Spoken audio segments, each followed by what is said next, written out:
मैं इमरान खान हूँ। पाकिस्तान की सियासत के बारे में अगर किसी की पेशन गोइयाँ सबसे ज़्यादा दुरुस्त साबित हुई हैं गुज़िश्ता चंद सालों में, तो वो इमरान खान साहब हैं। वो कैसे, मैं आपको बता देता हूँ कुछ चीज़ें, और इसके ऊपर तो बाकायदा बहुत सारे वीलॉग्स हुए हैं, बहुत सारी इन्फॉर्मेशन आपके साथ पहले भी शेयर की है। लेकिन अब इमरान खान साहब ने एक बहुत बड़ी पेशन गोई कर दी है। वो पेशन गोई कैसे पूरी होगी, इमरान खान साहब को एग्जैक्टली पता है कि वो कब बाहर आएंगे, और उनको पता है कि ये हुकूमत कब ख़त्म हो जाएगी।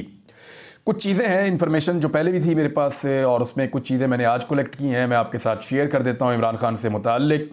सबसे पहले तो आप अपने दिमाग में ये रखें कि इमरान खान साहब ने कहा था कि उनके ख़िलाफ़ तमाम सियासी जमातें इकट्ठी हो जाएंगी। ये जो लोग आपस में हमेशा लड़ते रहे हैं, ये इकट्ठे हो जाएंगे, हमने देखा ये इकट्ठे हो गए। फिर इमरान खान साहब ने कहा था कि ये इमरान खान की हुकूमत को गिराने के लिए जो है वो इदारों के दरवाजे खटखटाएंगे। वो सारा कुछ भी आपने होता हुआ देखा। फिर इमरान खान ने बताया कि कैसे उनकी हुकूमत ख़त्म की जाएगी, उनकी हुकूमत ख़त्म की गई। बाद में उन्होंने ये बताया कि नवाज शरीफ को पाकिस्तान वापस लाया जाएगा, नवाज शरीफ के मुकदमात ख़त्म किए जाएंगे, ये जितनी पॉलिटिकल पार्टी इक़्तिदार में आएंगी ये अपने मुकदमात ख़त्म करेंगी, इसके अलावा कुछ नहीं करेंगी। उन्होंने कहा था कि मईशत की बहुत तबाही हो जाएगी। उन्होंने कहा था कि पाकिस्तान के लोग जो हैं वो महंगाई के बोझ तले दब जाएंगे। ये सारी चीज़ें हमने होती हुई देखी, जो चीज़ें इमरान खान साहब ने कही। फिर उन्होंने एक बहुत बड़ा दावा किया था। उन्होंने कहा कि नवाज शरीफ को वापस तो लाया जाएगा, उनको इलेक्शन लड़ने के लिए अहल भी किया जाएगा, और नवाज शरीफ साहब को ना सिर्फ इलेक्शन लड़ने के लिए अहल किया जाएगा बल्कि उनकी पार्टी को इलेक्शन जिताने का बंदोबस्त भी किया जाएगा। लेकिन पब्लिक रिजेक्ट कर देगी इस सारे मंसूबे को इलेक्शन वाले दिन। ये भी पेशन गोई सच साबित हो गई। लोगों ने इतने बड़े पैमाने पर वोट डाले और इस तरीके से वोट डाले कि गिनने वाले जो हैं वो परेशान हो गए कि ये हुआ क्या। यानी 8 फरवरी का दिन पाकिस्तान की तारीख का एक ऐसा दिन है जिसे कभी भी भुलाया नहीं जा सकेगा। वो दिन पाकिस्तान में जमहूरियत के दिन के तौर पे याद रखा जाएगा। 8 फरवरी का दिन पाकिस्तान में अवामी जमहूरियत के नाम पे याद रखा जाएगा। जो एक्चुअली अवामी जमहूरियत होती है वो क्या होती है, ये हमने 8 फरवरी को देखा। उसके बाद फिर इमरान खान साहब का ये कहना था कि मुसल्लत करने की कोशिश की जाएगी पीडीएम की जमातों को दोबारा से मुल्क के ऊपर। और भी उन्होंने पेशन गोइयाँ की हैं, आपने ये सारी देखी, ये सारी तकरीबन सच साबित हुई हैं। जो बातें भी इमरान खान साहब ने कही थी वो तकरीबन सच साबित हुई। किस तरह नवाज शरीफ साहब वापस आए, किस तरह के उनके केसेस ख़त्म हुए, कैसे पीडीएम की जमातों ने अपने केसेस ख़त्म किए, कैसे एनआरओ 2 मुकम्मल हुआ, किस तरीके से पाकिस्तान तहरीक-ए-इंसाफ को क्रश किया गया, फिर किस तरीके से पाकिस्तान तहरीक-ए-इंसाफ जो है उसके उम्मीदवारों को क्रश किया गया।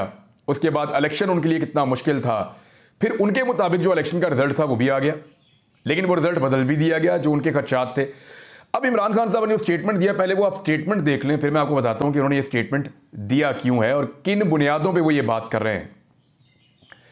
उन्होंने कहा कि ये रावलपिंडी के अंदर वो बात कर रहे थे, रावलपिंडी से रिपोर्ट हुआ है।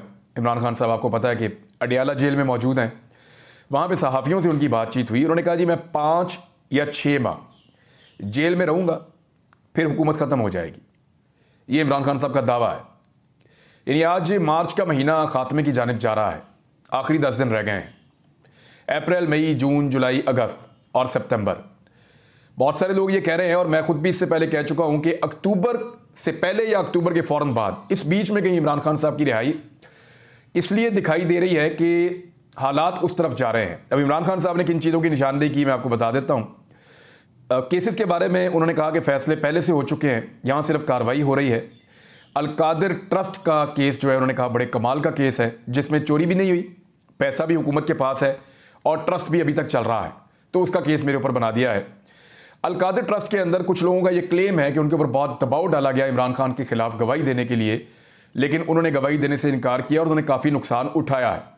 इमरान खान साहब ने हसन नवाज, हुसैन नवाज के ऊपर उन्होंने तनकीद की। उन्होंने कहा जी इंग्लैंड में 9 अरब का घर 18 अरब में इन्होंने बेचा है, और नेशनल क्राइम एजेंसी जो है इंग्लैंड में, उन्होंने मशकूक ट्रांजैक्शन पकड़ ली थी।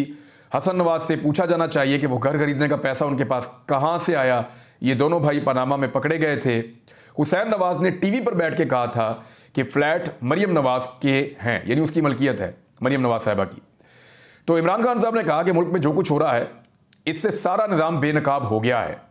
निगरान हुकूमत, इलेक्शन कमीशन और एस्टेब्लिशमेंट सब एक हैं, सब कुछ झूठ पर चल रहा है। ये खबर मैं आपको पढ़ के सुना रहा हूँ क्योंकि बहुत सारे अखबारात में बहुत सारी जगहों पे छपी है, तो मैं आपको एज इट इज़ पढ़ के सुना रहा हूँ एक्सप्रेस न्यूज़ से। एक्सप्रेस की जो ऑनलाइन वेबसाइट है वहाँ पे ये खबर मौजूद है, वहाँ से मैं आपको पढ़ के सुना रहा हूँ। और उसमें इमरान खान साहब ये कह रहे हैं कि इलेक्शन कमिश्नर कितना झूठा शख्स है। फाफिन समेत 5 रिपोर्ट्स के बावजूद वो अभी तक बैठा हुआ है। सब कह रहे हैं कि चीफ इलेक्शन कमिश्नर को इस्तीफा दे देना चाहिए। उन्होंने कहा कि IMF के प्रोग्राम से मुल्क में महंगाई का एक तूफान आने वाला है।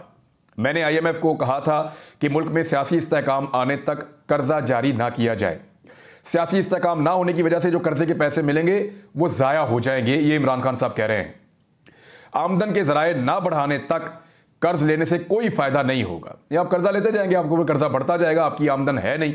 आप तनख्वाहें देने के लिए भी शहबाज शरीफ साहब ने खुद कहा थोड़े दिन पहले कि जो तनख्वाहें अदा कर रही है हुकूमत वो कर्जे के पैसे से अदा कर रही है। जब मैंने 1 साल पहले ये बात की थी तो मेरे ऊपर बहुत बौछार हो गई थी और बहुत ज़्यादा अटैक किया था मेरे पे PMLN ने और बाकी सियासी जमातों ने कि आपने ये बात क्यों की, आप पाकिस्तान के खैर ख्वाह नहीं हैं। आज उस बात की तस्दीक पाकिस्तान के वज़ीर आज़म ने खुद की है कि एक चाय का कप भी जो हम पीते हैं वो उधार के पैसे से पीते हैं और जो तनख्वाहें हम सरकारी मुलाजमीन को दे रहे हैं वो उधार के पैसे से दे रहे हैं। शहबाज शरीफ साहब ने अपने मुंह से खुद इस बात का एतराफ़ किया है।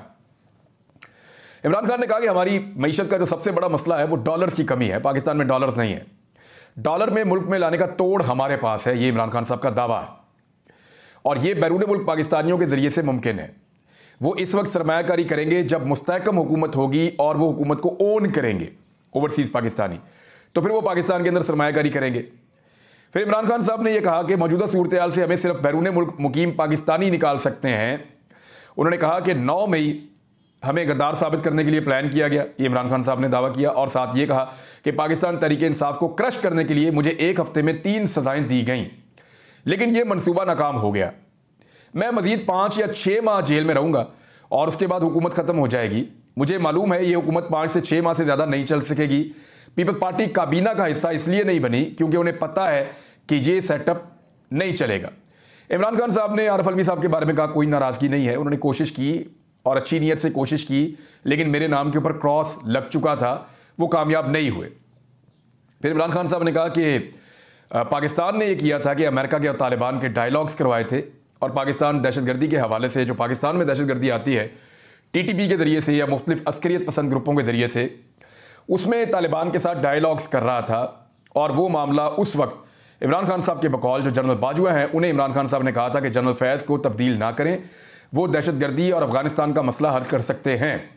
जनरल बाजवा ने कोर कमांडर कॉन्फ्रेंस में कहा था कि इमरान खान जनरल फैज़ को आर्मी चीफ बनाना चाहता है, हालांकि ये बात मेरे वहमो गुमान में भी नहीं थी। ये इमरान खान साहब ने ये बात सहाफ़ियों के साथ की और ये रिपोर्ट हुई है। उन्होंने कहा कि जिस जनरल ने अफगानिस्तान में अमेरिका के डायलॉग करवाए, इसी को शरीफों के कहने पर हटा दिया गया और इसका नुकसान ये है कि ईरान और अफगानिस्तान के साथ ख़राब ताल्लुकात खारजा पॉलिसी की नाकामी है। ये इमरान खान साहब ने इन चीज़ों को जोड़ के सहाफ़ियों के सामने एक सिचुएशन रखी है कि अगर पाकिस्तान कंटिन्यू करता तो शायद सिचुएशन मुख्तलिफ होती है। इमरान खान साहब ने दावा किया।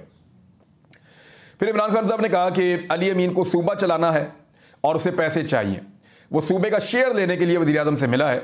उसे वज़ीर आज़म के साथ तस्वीर उस वक्त बनवानी चाहिए थी जब पैसे मिल जाते। वफाक खैबर पख्तूनख्वा को पैसे नहीं देगा। शरीफों से ज़्यादा नाकाबिले एतमाद कोई भी नहीं है। शरीफ फंस चुके हैं। अगर ये बूट को छोड़ते हैं तो उनकी सियासत ख़त्म हो जाएगी। इंतज़ार कर रहा हूँ कि नवाज शरीफ कब लंदन भागेगा। वैसे खबरें आ रही हैं मुख्तलिफ ज़राए से कि नवाज शरीफ साहब जो हैं वो अब पाकिस्तान छोड़कर चले जाएंगे। इमरान खान साहब ने कहा कि जनरल सरफराज की शहादत पर मुझे बहुत दुख हुआ था और इस शहादत से फ़ौज को नाकाबिले तलाफ़ी नुकसान पहुँचा था। फिर उन्होंने कहा कि सोशल मीडिया एक समंदर है। हमारे किसी भी अकाउंट से फ़ौज के शोहदा के ख़िलाफ़ कोई ट्वीट नहीं की गई। हमारे और फ़ौज के दरमियान इख्तलाफात पैदा करने की कोशिश हो रही है। जिसने CCTV फुटेज चुराई वही सोशल मीडिया के अकाउंट्स के पीछे है, ये इमरान खान साहब का कहना है। और उसके बाद इमरान खान साहब ने बहुत सारी चीज़ें जो हैं वो मज़ीद भी बताई। लेकिन अब आ जाए इस तरफ कि इमरान खान साहब को क्यों लगता है कि 5-6 माह बाद वो जेल से बाहर आएंगे और ये हुकूमत ख़त्म हो जाएगी। ये चीज़ें मैं आपके सामने अभी रख देता हूँ। लेकिन एक खबर और है और ये बड़ी खबर है। ये भी इमरान खान साहब का एक मुतालबा है और एक बड़ा मुतालबा है जो इमरान खान साहब ने किया है। उन्होंने कहा कि सुप्रीम कोर्ट इंतखाबी धांधली की तहकीकात करे।